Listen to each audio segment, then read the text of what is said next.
E aí galera, seja bem-vindo a mais um vídeo aqui no canal Virtual Education. E no vídeo de hoje eu vou estar respondendo uma pergunta que foi feita lá na página Humor Quântico, onde o rapaz perguntou o seguinte: para calcular um empuxo, nós precisamos de três parâmetros, que é a densidade do líquido, o volume do líquido deslocado e o valor da gravidade. Lembrando que o valor da gravidade foi calculado por Newton ali entre o século 17 e 18. E ele perguntou, então como é que os gregos conseguiam calcular um empuxo lá com o princípio de Arquimedes, que data ali de mais ou menos 300 anos antes de Cristo. Bem, o princípio de Arquimedes diz que o empuxo, aquela força que o líquido faz quando você afunda um objeto, ela faz uma força para cima devido à variação de pressão, que está relacionada diretamente à profundidade.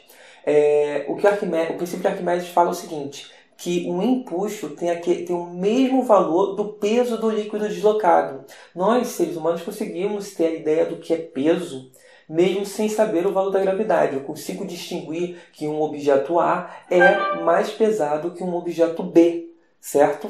E o que acontece é que o princípio de Arquimedes ele não vem dizer diretamente um valor para você. O valor você só conseguia dizer se você tivesse o valor da gravidade para colocar lá na equação de calcular o empuxo. O que ele dizia era diretamente ao peso do líquido deslocado. E aí, no caso, você conseguia dizer o seguinte, se esse objeto deslocasse tantos ml de água equivale a tanto de peso, e a gente conseguia classificar. Por exemplo, ouro sempre vai deslocar uma certa quantidade de água. Se eu tenho 1 kg de ouro e afundo dentro da água, eu encho um recipiente de água. Aí eu pego 1 kg de ouro e afundo dentro desse recipiente, essa água vai transbordar. Essa água que vai transbordar, eu coleto ela e depois eu consigo ter a ideia do peso dela. Se for ouro, a quantidade de água que vai cair é uma. Se for prata, a quantidade de água que vai cair é outra. Lembrando que eu estou fixando com 1 kg. 1 kg de ouro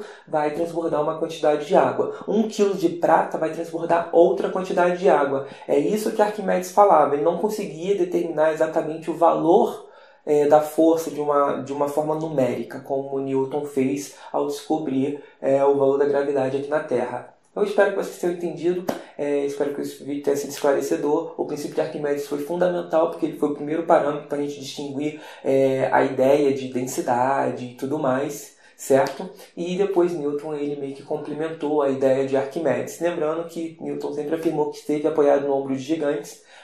Todo mundo sabe que ele falava de Galileu, mas não era somente Galileu. Muitos estudos que foram feitos na Grécia, muitas descobertas antigas de Newton, anterior a Newton, Newton complementou de uma forma absurdamente interessante com a sua capacidade matemática que ia para além da época. Espero que vocês tenham curtido. Valeu!